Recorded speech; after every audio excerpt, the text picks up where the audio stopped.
the release of the new season in Fortnite, I'm going to be showing you the best settings to get the most FPS in-game and to make your game look as good as possible. If you do end up using these settings, then let me know down below, and I'm also on the road to 1,000 subscribers. So if you could just tap that subscribe button or let a few friends know about this video, then that'd help massively. So the first thing you want to do is actually head to your settings. That is actually where you need to improve your FPS.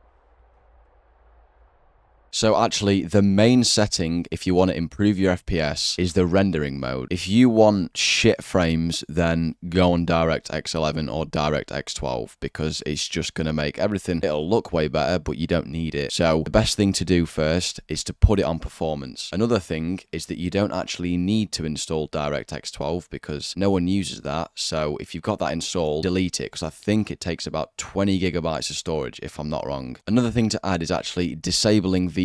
It literally says there, disabling VSync can give higher frame rate and better input response. There you go. It will actually screw your game up. So trust me, turn this off. You don't want it on. The last few things in the video tab, in my opinion, 3D resolution, I have it on 100% because my PC is quite powerful, but I wouldn't go below like 90%. Otherwise, your game's going to look like a potato. If you want it to look good, 95 to 100%.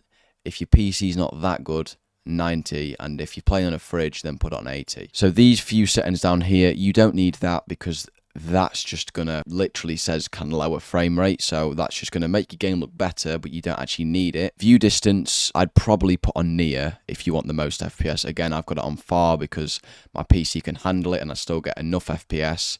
Textures, I'd probably have medium to high unless you want it to look like a, I don't know, like a carrot or something. And then meshes I have on low because don't have it on high. It's just going to piss your FPS off. Obviously have show FPS on because you can see if these settings actually work. They do, trust me. I turn off report performance stats. You don't need that on either. And that's it for the video tab. So moving on to the second most important setting, which is in the game tab. I don't even care. You're a mongoloid if you have replays on. The amount of FPS you're going to drop by having this one setting on is outrageous. All right. It's constantly recording your game. Records a large team. Turn all that shit off. You don't need it because all it's going to do is drop you probably about 20, 25 FPS, which is a lot. Let's say if you're on 60, you'd be on 40 FPS.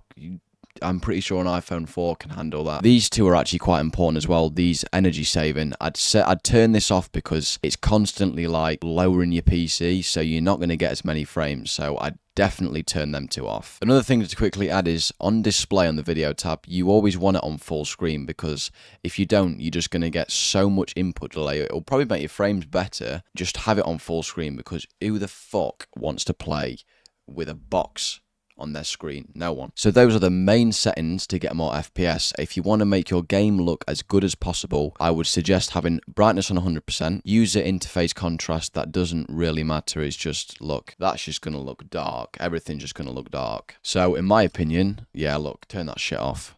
Put it on 1. Now, this is personal preference. Obviously, if you're colorblind, then I don't actually know what works for you, but put it on whatever one that helps. But if you're not, have it on try to nope because it makes everything look more colorful, obviously. I'll actually show you the difference. So that's try to nope. Some people do use pro to nope, but it kind of washes everything out. For the love of God, don't use dupe to nope. I mean, everything just looks way like darker, and I guess off's acceptable, isn't it? But I'd personally use try to nope because it just makes everything look brighter. You can see people easier as well, so I'd definitely keep try to nope on. I'd also put it on between 5 and 9. 10 looks like way too bright, and then, for example, like 3 just doesn't really make a difference. So I'd just chuck it on 7. That probably balances it out perfectly. So that is the end of the guide. I do hope that these give you more FPS and make your game look as good as possible. Thank you for watching.